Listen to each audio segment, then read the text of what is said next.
¿Qué tal amigos? ¿Cómo están? ¿Qué tal amigas? ¿Cómo están? Buenas tardes. Un saludo fraternal desde Bolivia, desde la red ACLO de Bolivia, empezando ya esta jornada de voces sobre la mesa para la red que aglomera estos medios alternativos de comunicación como es la red A Leer. Estoy junto a una compañera de trabajo que nos encontramos todos los fines de semana para poder conversar sobre diferentes temas. Me voy hasta Honduras para saludar a Yolani Pérez. Yolani, buenas tardes. Un gusto poder saludarte. Saludos a Don Lid, buen viernes, buen fin de semana también, ya adelanto, fin de semana para la gente que nos está sintonizando del sur de América hasta el centro. Y hoy nos atrapa el norte y cómo ese norte se entrecruza en la realidad de estos países de América Latina y el Caribe. Estados Unidos, Adalid, está en el foco internacional a medida que se acercan las elecciones presidenciales previstas para noviembre de este año 2024. Justamente están en disputa dos formas también de ver y concebir el mundo, por lo menos así se ha asegurado. ¿Qué implicaciones tendrá este proceso electoral para América Latina y el Caribe? Pues muy agradecidos de este espacio a Dalid, que nos abre también a los próximos análisis que vamos a seguir teniendo de cara a este proceso electoral y agradecerle a nuestro invitado de esta tarde, a Dalid. Bueno, sin lugar a dudas, tú ya has introducido adecuadamente lo que vivimos en este panorama electoral en el continente americano. Nos acompaña hoy para analizar este rumbo a las elecciones 2024 que se desarrollan en Estados Unidos, un invitado, su nombre es Harrison Hemby. Él es gerente de alianzas estratégicas de la Conferencia Jesuita de Canadá y Estados Unidos. Harrison, muy buenas tardes, bienvenido acá a Voces sobre la Mesa. Muchas gracias. Un placer estar aquí con ustedes. Bueno, para animar, estamos próximos incluso para esa convención de los demócratas, donde se ratificaría a la señora Kamala Harrison, actual vicepresidenta de Estados Unidos, como la candidata en sustitución de Joe Biden. ¿Cómo se vive en estos momentos? Ya los republicanos han ratificado a Donald Trump con una fórmula ahí de un vicepresidente bastante joven. ¿Cómo está viviendo el pueblo norteamericano esta cuenta regresiva para noviembre de 2024? Estas semanas, digamos, este mes y pico anteriormente ha sido un tiempo de muchos cambios en Estados Unidos, porque políticamente, porque digamos de hace como 6 meses atrás y más todavía había mucha falta de confianza en la candidatura de Biden. Entonces los demócratas, el partido tenía fe en él, ya habían decidido avanzar su campaña, pero la población, la gente que sobre todo votan para los demócratas, estaban perdiendo la fe, sobre todo por su edad, porque en sus entrevistas a veces se perdió o no podía expresar lo que quería decir y ya tiene, me olvido exacto, como 81 o 82 años por ahí. Entonces ya es un señor bastante mayor y digamos que hace un mes, el 20, yo creo que fue el 26 de junio, había un debate entre Trump y Biden y realmente fue un fracaso total para Biden. Entonces ya iba perdiendo y en ese momento perdió toda realmente pensamos que había perdido toda la esperanza que tenía. Pero hace ¿cuánto fue? 2 o 3 semanas, ya casi no recuerdo bien, había el atentado contra Trump, que gracias a Dios sobrevivió, pero también, la verdad, dio un pequeño ayuda a la campaña, porque salió de este atentado y la gente lo veía con más fuerza, más energía todavía, pero hace 2 semanas las demócratas decidieron, bueno, realmente no fueron las demócratas un poco, pero tenía que ser Biden que decidió frenar la campaña de él. Y así lo decidió después de semanas y semanas de decir que iba a seguir adelante al fin, probablemente por la falta de esperanza que tenía, decidió, bueno, no es bueno. Lo que él decía era que no es bueno para el partido y tampoco para el país. Entonces, él iba a dejar la campaña y Kamala Harris iba a seguir. Sin lugar a dudas, el panorama que nos das más o menos nos aproxima de el ambiente electoral que se va viviendo allá en Estados Unidos. Si pudiéramos titularlo, este programa, pues sería Rumbo a las elecciones generales de Estados Unidos 2024, o también podríamos ponerle Kamala Harris versus Donald Trump, o Trump versus Kamala Harris, ¿no? Pero para conocer un poco más el perfil de estos candidatos, ¿cuáles crees tú, o por lo menos a tu percepción, cuáles consideras que son las principales diferencias entre ambos candidatos? Pues, como en muchas partes del mundo, estamos bastante polarizados aquí.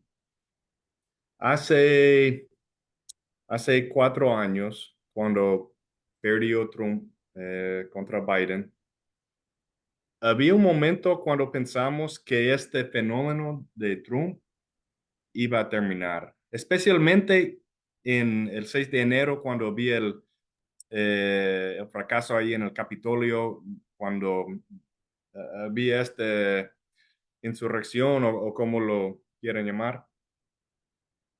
Muchos pensaron que, bueno, este fenómeno de Trump ya se va a fracasar. Y hace 2 años, en los votos de representantes y senadores, muchos candidatos que se alinearon con Trump perdieron. Entonces, también habíamos pensado que tal vez este fenómeno de Trump o esta cultura de Trump ya estaba perdiendo fuerza, pero en el último año hemos visto que no, los republicanos han decidido ir en esta línea, básicamente 100%. Hay muy pocos republicanos ahora que contradicen Trump. Entonces, Trump no es de la derecha histórica, digamos, él tiene sus ideas diferentes. Es conservador en algunas maneras, pero en otras no. Mientras Kamala Harris es un candidato de la izquierda, pero en los últimos tal vez 50 años, ella ha sido más de la izquierda que antes. Ella es más de la izquierda que Obama. Creemos, pues, si ella sigue en la misma línea de Biden, su campaña pues ha sido así. En algunas cosas más que Bill Clinton también. Entonces, estamos más polarizados. Y la retórica también ha vuelto peor, mucho peor que en muchos años, en bastantes años. Yo estaba viendo un video de cuando Obama le ganó a McCain. Esto fue en 2008. Y lo que dijo McCain después era que sí tenemos diferentes ideas, sí tenemos diferentes visiones para el país, pero tenemos que respetar que por la primera vez en la historia de Estados Unidos tenemos un presidente afrodescendiente, tenemos un presidente quien es una buena persona, que aunque tenemos diferencias, él está tratando de hacer el mejor para el país. Estamos súper lejos de este discurso ahora.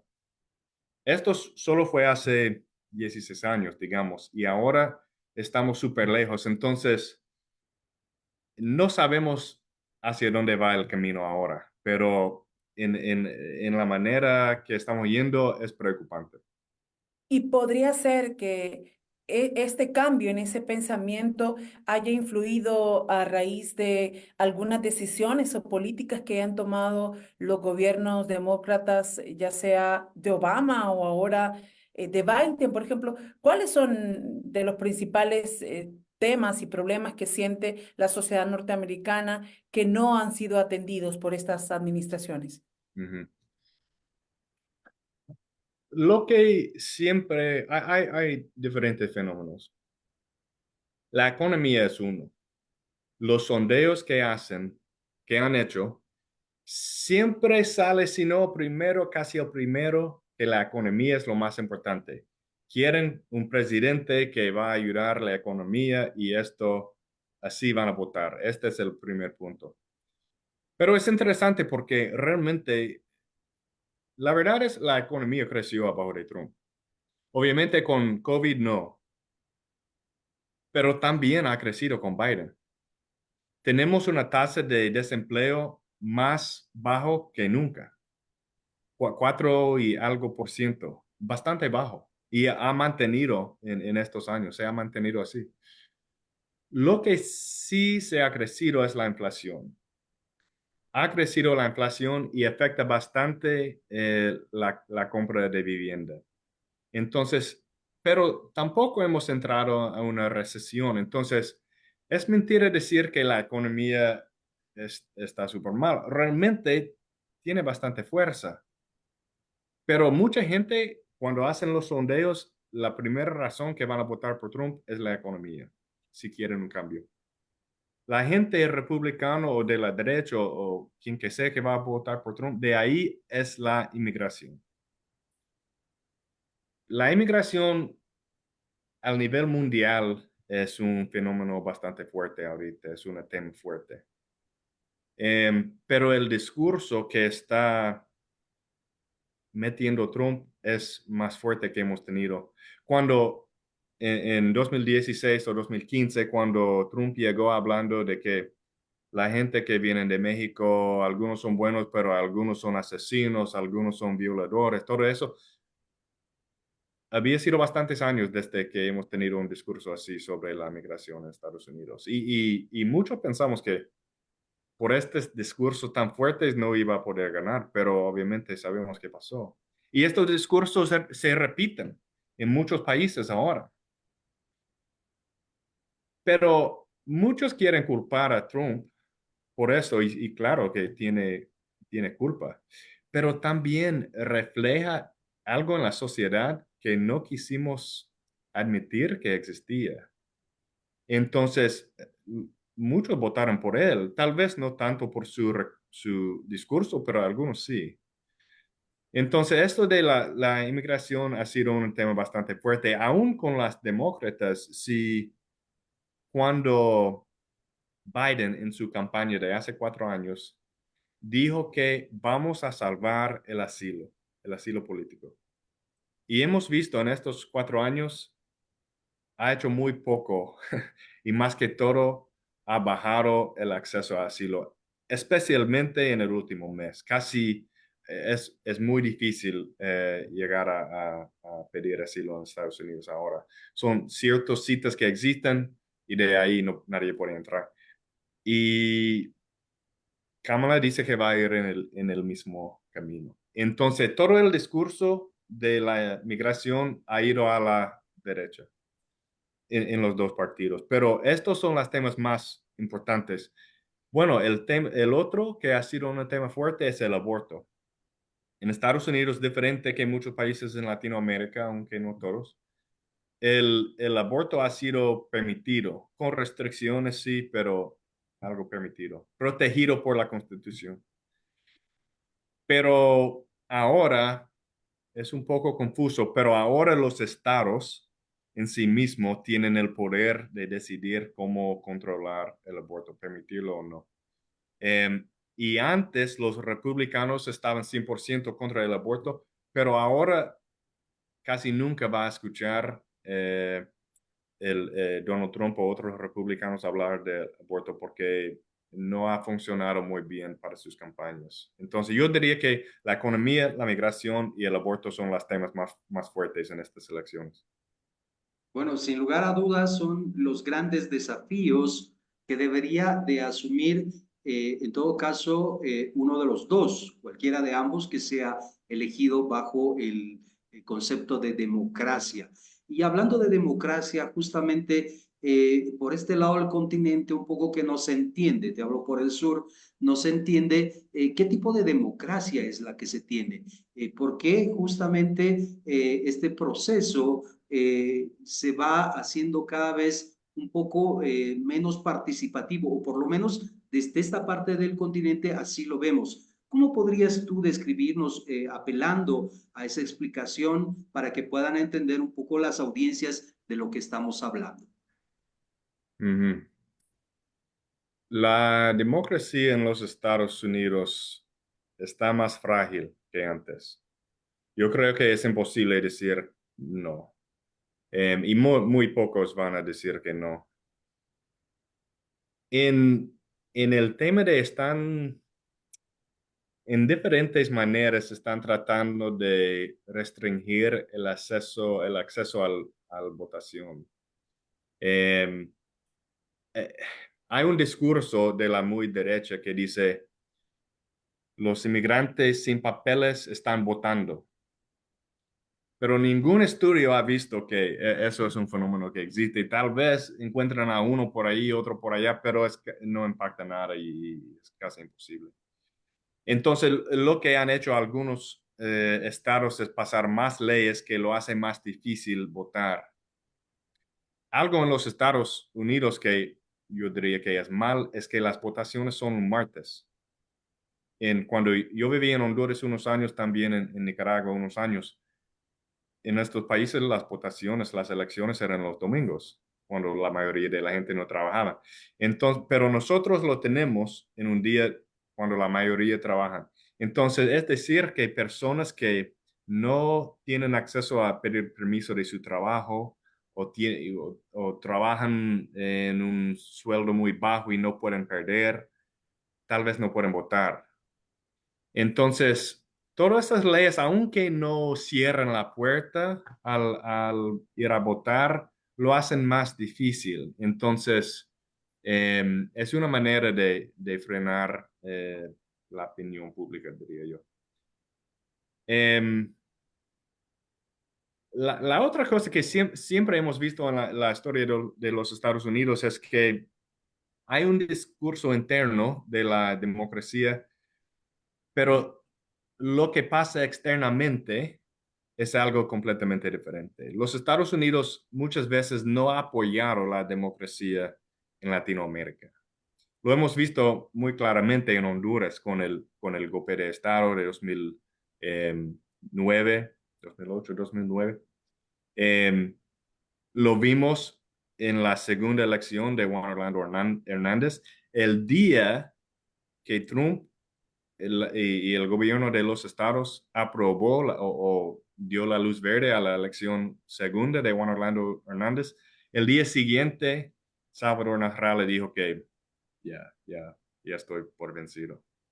Entonces, los Estados Unidos obviamente tienen mucho impacto en otros países y muchas veces no es muy, no está apoyando la democracia en estos países. Entonces, internamente es frágil y externamente el discurso ha sido solo discurso, digamos. Y bueno, ese ejemplo que mencionas, justo lo estamos viviendo también en el proceso electoral en Venezuela, que estamos acompañando desde la Asociación Latinoamericana de Educación y Comunicación Popular, ALER. Justo aparece el secretario Blinken ya dando como ganador, por ejemplo, el candidato de la oposición, a pesar que hay una petición del resto de los países de América Latina que se presenten las actas de cara a transparentar procesos. Ese es, digamos, el gran poder que tiene Estados Unidos en esta región. Yo quiero enfocarme porque, bueno, en todo nuestro continente apenas 7 mujeres han llegado a la presidencia. Estados Unidos no ha tenido nunca una mujer como presidenta, si es que en este caso Kamala Harris llegara a este tan importante puesto. ¿Está preparada esta sociedad norteamericana de Estados Unidos para recibir a una mujer en la presidencia de la República? Y sobre todo, bueno, una mujer que no necesariamente son esos rasgos que caracterizan a la sociedad estadounidense, o sea, una mujer que deja muy clara, ¿verdad?, cuál es su origen. ¿Cómo lo analizas? Ujú, ujú. Me encanta la pregunta. Em, hay diferentes maneras de verlo, ¿verdad? Hay, em, naturalmente yo soy una persona optimista. Entonces, para mí es un chance maravilloso. Digamos, hace un mes no teníamos esta chance y ahora tenemos el chance que tener la primera presidenta de los Estados Unidos después de... Solo era hace como 70 años que mujeres podían votar por la presidencia, por cualquier cosa en los estados, pero especialmente la presidencia. Pero también hay personas que dicen, muchos han dicho que en estos 3 meses que siguen vamos a ver bastantes ataques por su género y por su raza. Y sí va a suceder. Em, y muchas personas, hay personas que dicen que va a afectar a la sociedad y sin duda lo va a afectar, especialmente mujeres y personas de color. Lo vimos hace como 2 o 3 días. Estaban entrevistando a Trump y él estaba como dudando cómo se identifica Kamala Harris, diciendo que es de la India, su raza es de la India o es afrodescendiente. Yo nunca había escuchado que era afrodescendiente hasta ahora. Bueno, esto ni sabemos de dónde viene eso, nunca ha sido un... A veces Trump dice cosas que tienen algo, viene de algo, pues, pero eso ni sabe de qué viene. Pero el punto es que ya la están criticando por su raza. Em, pero si llega a ganar, si uno está a favor de su política o no, yo creo que todos estamos, bueno, no todos, pero la gran mayoría estamos a favor de, de que las mujeres deben tener los mismos derechos. Y para todas las niñas chiquitas de este país, a ver una mujer allá enfrente de todos, eso va a hacer un impacto grande. Entonces, bueno, vamos a ver qué pasa, pero es un chance para los estados tener su primer presidenta.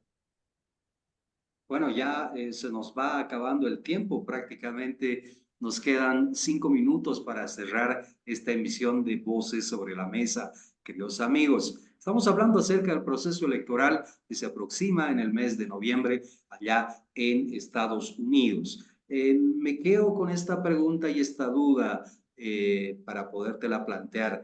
Sin lugar a dudas, la participación dentro de la economía latinoamericana dentro de este continente, pues ahora tiene nuevos actores, tiene a China, tiene a Canadá y lógicamente esto se debe a que Estados Unidos de cierta forma habría dejado estos escenarios para que haya este copamiento. ¿Cómo ves tú este panorama de acuerdo a estas elecciones presidenciales? Ujú, ujú. Bueno, yo creo que en cierta manera, años atrás, vivimos en un mundo un poco desde la perspectiva aquí unipolar, en el sentido que el poder globalmente de los Estados Unidos, muy pocos llegaron a esto. Pero ya no existe este mundo. China es un país súper fuerte, Rusia también. Todos pensaron que la economía de Rusia se iba a caer 100% después de la guerra en Ucrania, la invasión de Ucrania, pero sigue. Entonces, hay muchos factores y la, digamos, la reputación de los Estados Unidos. No todos los otros países están buscando el apoyo de Estados Unidos. A veces van por China o van por Rusia o van por otros países. Entonces el oeste ya no tiene el mismo control que antes tenía. Em, y tenemos que reconocer eso, especialmente en cómo trabajamos con otros países. Porque, claro, podemos ver a otros países como oponentes o podemos ver cómo trabajamos juntos. Y son cosas muy distintas. Entonces, para crear el mundo que queremos, yo pienso que tenemos que entender cómo trabajar juntos y tratar, y no solo ver el otro como el oponente, pero falta todavía eso. Y bueno, para ir cerrando, sabemos que en América Latina, por ejemplo, se está muy pendiente de estas elecciones porque, ya lo decían, muchos de nuestros familiares, el tema de la historia con la migración nos une. Y con Estados Unidos, ¿qué mensaje darías a nuestros pueblos aquí en América Latina y el Caribe sobre estas elecciones y por qué deben de ser tan importantes estar muy atentos a este acontecimiento? Y yo sé que ustedes trabajan, es importante mencionarlo también como organizaciones de sociedad civil allá en Estados Unidos, todo el tema del respeto a los pueblos, el tema de que en este caso a Dalit también las voces de estas comunidades se escuchen en torno al tipo de relación que se pueda tener con Estados Unidos. ¿Qué mensaje podrías dejar a quienes nos están viendo y escuchando esta tarde en Voces sobre la Mesa? Que logre estar pendiente de unas elecciones, sabiendo que también está el tema de la soberanía de nuestros pueblos. Ujú, ujú. Vivimos en un mundo global. Ya no vivimos en un país por país. Todos estamos conectados. Y Estados Unidos es un país conectado con todo el mundo muy íntimamente. Yo vivo en Washington, D.C. Cuando yo me subo a un bus, hay 3, 4, 5 idiomas en el bus hablando a la vez. Entonces, el mundo está interconectado así. Es decir, que estas elecciones hay ideas muy diferentes sobre la migración entre los dos candidatos y va a impactar muchas cosas, pero ojalá que gane el candidato que gane, la sociedad civil, el pueblo estadounidense puede exigir que respeten los derechos humanos, no solo de los de adentro, pero en todo el mundo. Y claro que el presidente tiene bastante poder, pero le toca al pueblo exigir lo que quiere. Y tenemos que pelear para los derechos humanos y el mundo que queramos.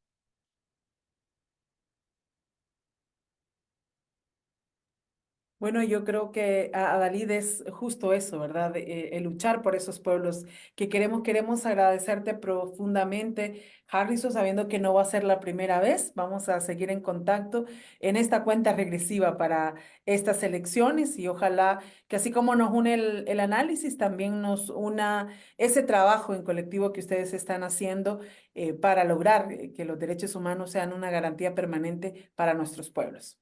Claro que sí. Para mí ha sido un placer, un honor estar aquí con ustedes y qué gusto tener esta conversación tan linda. Bueno, hemos tenido la participación de Harrison desde Estados Unidos. Hemos reflexionado sobre el proceso electoral que se vivirá en el mes de noviembre. Queridos amigos, Yolani, un fuerte abrazo para ti. Volvemos nuevamente la siguiente semana con más voces sobre la mesa. La Asociación Latinoamericana de Educación y Comunicación Popular, ALER, presentó Voces sobre la Mesa. Voces sobre la Mesa. Estamos en total desacuerdo ante un modelo de sociedad que tiene como uno de sus principios estructurales la desigualdad y discriminación. Ahorita un niño de 5 años le das un teléfono, pues se queda en el teléfono. O sea, antes los niños aprendían más.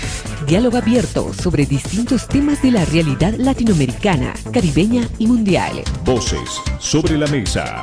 Voces sobre la Mesa. Gracias, Harrison.